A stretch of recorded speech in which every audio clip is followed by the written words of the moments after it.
नमस्कार। भाग 3 लेके आया हूँ। चरित्र सुमंत्र। 2 भाग में हमने जाना है राम वन गमन के समय की स्थिति और परिस्थिति को। अब जब राम वन चले गए उसके बाद अयोध्या को जानते हैं सुमंत्र की नज़र से। अयोध्या से राम क्या चले कि सारी अयोध्या उनके पीछे उलट चली। अपने पीछे पीछे गिरते पड़ते भागते दौड़ते लपकते झपकते चलते चले आने वाले सब बूढ़े जवान को राम ने बार बार हाथ जोड़कर समझाया कि आप लोग जाकर भरत और महाराजा दशरथ की देखभाल करें, उनकी सेवा टहल कीजिए और जैसे भी बने उनका जी बहलाते सहलाते रहिए ताकि उन्हें कष्ट ना हो। पर उनकी सब मीठी मीठी चिकनी चुपड़ी प्यार भरी दुलार भरी बातें भी लोगों ने इस कान से सुनी और उस कान से निकाल दी, सुनी अनसुनी कर दी। कौन ऐसा पागल था जो राम को छोड़कर अयोध्या लौट जाने की बात पर कान दे? कोई एक भी लौटने की बात तो बहुत दूर, एक पग पीछे रखने का भी नाम नहीं ले रहा था। तब राम को लगा कि लोग लाख समझाए भी लौटने वाले नहीं हैं। तब सब ब्राह्मण जो उनके पीछे पीछे ब्राह्मण की टोली चल रही थी, पीछे पीछे दौड़ते आ रहे थे, उसे आते देख राम लक्ष्मण और सीता तीनों रथ से नीचे उतरकर उनके डग से डग मिलाकर धीरे धीरे पांव पांव उनके साथ चलने लगे। जब उन लोगों को बहुत समझाने पर भी वो लोग पीछे हटने की बात नहीं मानी तो राम थोड़ा निराशा दिखाए।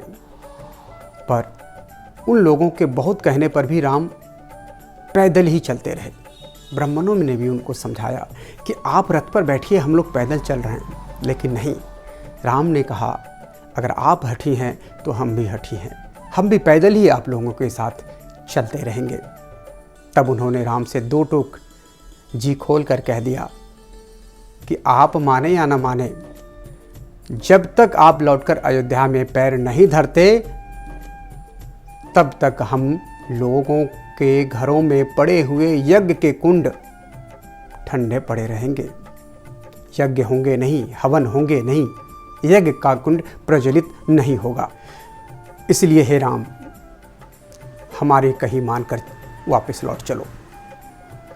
हम ही नहीं, अयोध्या के सब लोग, पंछी जानवर और गाछ वृक्ष पेड़ पौधे भी आपसे लौटने के लिए घिघिया रहे हैं, गिड़गिड़ा रहे हैं, क्योंकि आप तो सभी पर प्यार बरसाते रहे हैं, सबके आंसू पोंछते रहे हैं, सबकी पीठ थपथपा कर सहलाते रहे हैं, सबके सुख दुख में भागीदार बने हैं।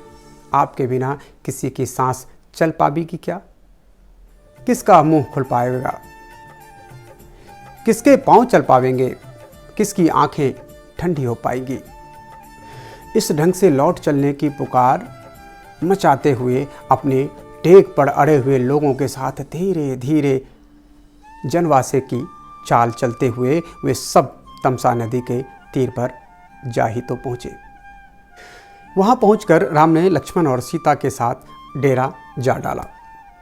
उनके साथ जो लाखों भूखे प्यासे थके मांदे लोग साथ लगे चले आ रहे थे, वे भी दूर कहीं पेड़ के नीचे, जिन्हें जहाँ जो जगह मिला, जिस पेड़ के नीचे उन्हें स्थान मिला, जहाँ ठौर ठिकाना मिला, वहीं जा पड़े।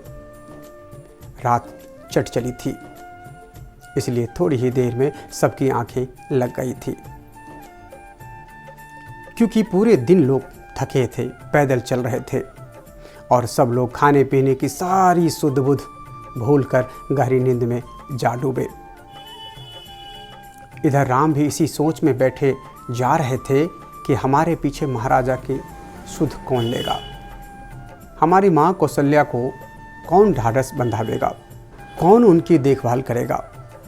इसके साथ साथ वे भरत के गुण भी गाते जा रहे थे और उनकी बड़ाई ही किए जा रहे थे। जब राम ने देखा कि साथ आए हुए लोग पेड़ों के तले गहरी नींद में सोए पड़े हैं और हमें अयोध्या लौटा ले जाने के पर तुले हुए हैं, तो उन्होंने कुछ सोचा। तब उन्होंने जी में ठान लिया कि अब हम लोगों को यहाँ से झटपट सड़क चलना चाहिए, नहीं तो यह अगर उठा तो फिर मुश्किल हो जाएगा। इन्हें त्यागना और यह मुझे त्याग नहीं सकते। कहने भर की देर थी कि सुमंत्र जी ने रथ जोत दिया और लीक मारकर कुछ दूर अयोध्या की ओर चलकर फिर दक्षिण की ओर मुड़कर घने जंगल के बीच पड़े झपाड़े से बिल्कुल घने जंगल में राम और लक्ष्मण सीता को लेकर बढ़ चले।